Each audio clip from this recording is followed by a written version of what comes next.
Greetings. I am KYRYLL CHUDOMIROVICH Flins. It is considered good etiquette to give my full name when greeting important guests. But this no doubt leaves you wondering what to call me on a day-to-day basis. Well, in the past, I was customarily addressed as CHUDOMIROVICH by most. But for simplicity's sake, you can just call me Flins. That's my surname. Let us have a modicum of patience for the richness and complexity of humanity. The wanton cruelty of the few is not worth our ire.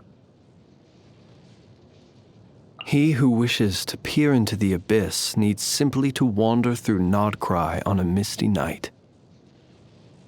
The march of the wild hunt will be sure to drag him into the darkness. People ought not be so frightened of ghosts. They are merely talking shadows, chattering away endlessly about their past affairs. You look worried. Relax. It takes more than a little rainfall to extinguish my lamp. Listen. That, my friend, is the world's original symphony. No instrument could ever replicate the sheer power and grandeur of thunder. Each time the snow falls, that is the call of Snezhnaya, the land whence I hail. The winds awaken, the leaves whirl round. An orange snow dances in the air? So this is the fabled desert. Good morning. The sun illuminates the land as another day dawns in Nodcry. Many centuries have gone by, yet each day begins just like the last. Afternoon. I'm not personally in the habit of taking an afternoon nap, but don't let that stop you, should you feel so inclined. I prefer to be active during the night. The purpose of a lamp is to shine light into the darkness, is it not? Midnight is when I come into my own. Since you aren't ready to retire and the moon has not yet assumed its position in the sky, perhaps I could tell you some ancient stories to pass the time. Prudence, modesty, and loyalty.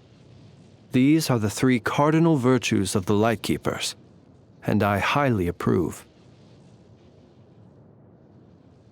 Every living being, human and Fae alike, needs some sort of an identity. It is what helps us to find our place in the world. The Lightkeepers swear to keep the light of humanity burning in the cold, dark nights where monsters run amok. I happen to be nocturnally inclined myself, and I can certainly strike some measure of fear into other less benign creatures of the night. So, the role of Ratnik suits me perfectly. It is an honor to have the company of your distinguished self for this part of my journey. Night is falling. Since I can't hold a candle to you, perhaps this lamp will do the trick.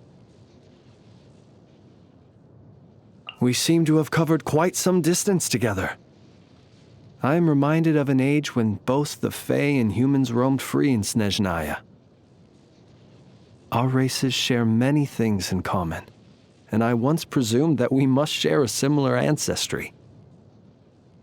Now, I believe that what truly unites us is a common spirit. The spirit that gives rise to all things good and kind. No, the Fae don't need moon wheels. We have our own methods. But I quite like the design, which goes nicely with my black overcoat. Plus, it gives a convenient cover story for the power I wield. I've never been one to refuse tools such as this that help me blend in more seamlessly to my homeland. Have you ever asked people in Nodcry how they ended up here? I have. Most of them didn't choose it because it's a comfortable place to live or because they dream of what their life here could be like. No, this is but a rest stop where weary travelers can find some brief respite from the snowstorm. Hardly the kind of place that makes people feel as if they belong. And so any traveler who stops in Nodcry is sure to leave once they are rested and recovered. The next stop on your journey is Snezhnaya, no doubt. The snowy plains there are simply beautiful. I wish you a safe trip. A lost civilization deep underground in Inazuma. And these shades of Tokoyo, they are the last vestiges of its erstwhile inhabitants. How intriguing. If the chance ever arises, I would certainly like to see it.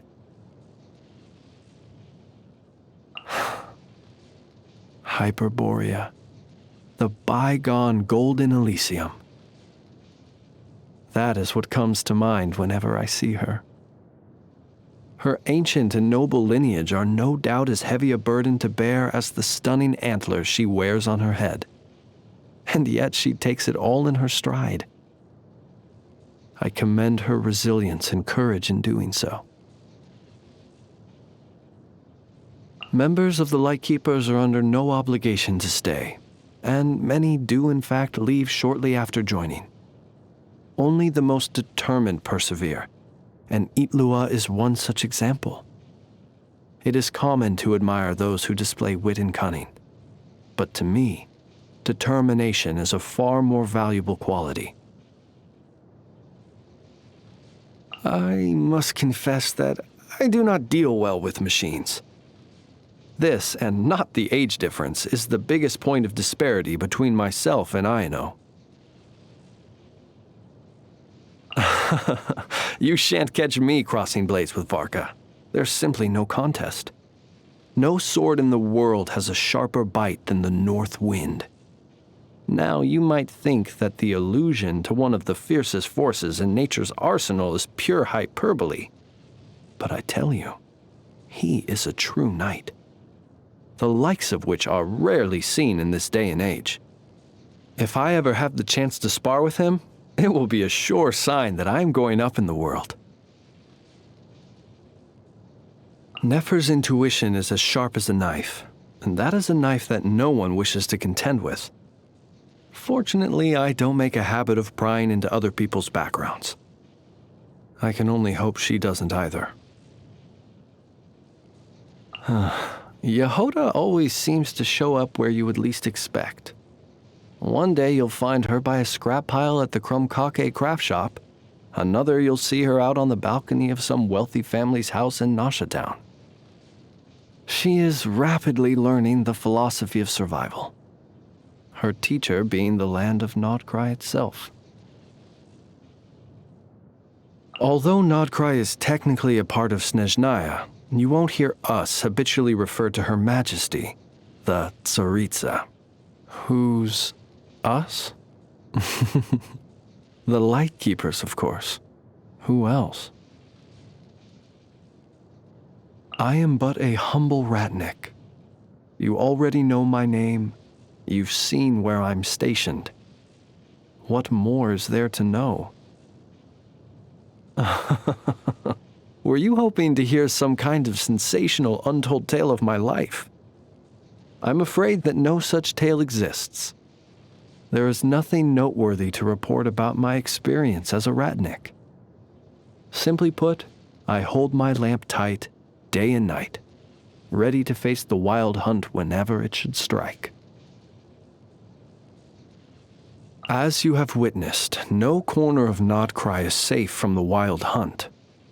Some may have the arms and skills with which to defend themselves, but even then, not all wild hunts are made equal. Sometimes for reasons that defy comprehension, horde after horde of monsters will appear with no end in sight, and you simply cannot escape by fighting them off. I have found myself in this predicament a number of times. I am acutely aware that you are a more skilled fighter than most, but the wild hunt is a complex and formidable foe, and I urge you not to underestimate it. If you ever find yourself in its presence, you must immediately inform the nearest Lightkeeper. or by all means come to me. You surprise me. Here you are, a seasoned veteran who has weathered countless storms, and yet you still have the curious spirit of a budding young adventurer. All right, let me think. What other pages are there in the story of Flins that you might deem worthy of your perusal? Well, there is my lamp. It's not the standard issue kind wielded by other lightkeepers. This one has been with me for a very long time indeed. The weight of its past alone is often enough to scare even the darkest of shadows away. As a soul on the brink of death once said, the light of this lamp strikes more fear into the heart than his incompetent colleagues could ever hope to. Will that satisfy your curiosity for now? Almost every sojourner in Nodcry has a complicated past. Desire runs deep in human souls and is always there and always active. Each night as they mumble in their sleep, the anxiety plagues their mind like a dark fog as the memories stir in the ley lines flowing in various directions. The Nodcry of today is a chaotic place, and wasn't always this awful. Forgive me if I forego my usual airs and graces from now on. The fact is, there are very few people left in this world with any knowledge of my past. And even though you are one of them, I hope you won't treat me differently than anyone else. After all this time pretending to be human, I've actually grown rather fond of seeing how long I can keep up the act. Let's leave the wind and frost, the piles of stone, the moss, and the stench of seawater behind. I have put a few coins together. The time has come to shop for supplies. Do you have any interest in old coins or ancient gemstones? Not only are they valuable items, but the marks and scratches they accumulate over the years add a certain character, which I find makes them all the more charming, much like a well-aged wine. A colleague of mine in Pyramida City often writes to me, expressing his concern for my well-being.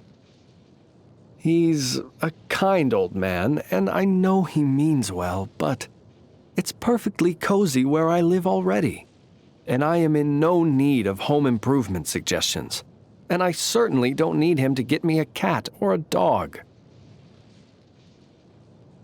Have you ever seen water boiling under an open flame? No. What a pity. There's a kind of liquor in Snezhnaya called firewater, and when you light it, the flame burns on the surface of the liquid. Goes down quite smoothly, too. It'll warm you up from the very depths of your soul. Maybe I'll get to treat you to a firewater one day. Given that we are close acquaintances by this point, would you mind if I shared a minor grievance with you? The truth is that, given my unique situation, foods greatly relished by other people, I personally find to be rather dull. But to be clear, I still immensely enjoy the time we spend together at the dinner table.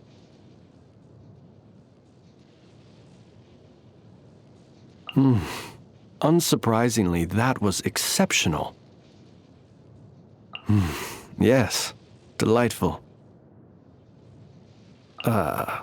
In the interests of our continued friendship, I would prefer to keep my thoughts to myself. Those who love you will celebrate your arrival in this world by preparing a feast, singing songs, and offering blessings. When you pass away, those who miss you will grieve by holding a funeral and lighting lanterns. In life and in death, there will always be those who are moved by your existence. So take the chance, while your soul is full of life, to come together with your loved ones and be happy. You deserve it.